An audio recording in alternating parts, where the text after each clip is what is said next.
Ang coffee shop lang sa downtown, Starbucks, no? Wala na ganong ibang Yung choices. Naso.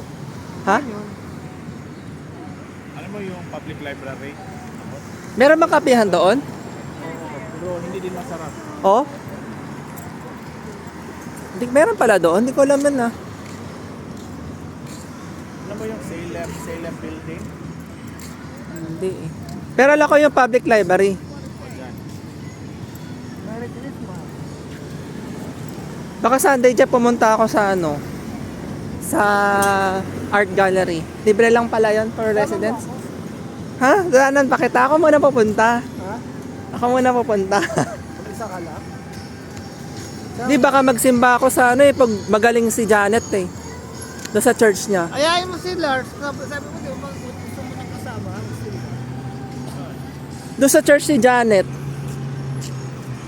Yung Harvest Discipleship Center sa may Trade Winds Plaza. Niyaya ako. Ayayin hindi kita sa Harvest doon. Eh may sakit siya eh.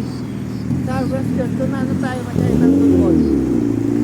Magkainan sa amin doon, malapit. Ha? Punta ka kaya doon sa Harvest doon, sama tayo doon. Try natin yung kainan doon.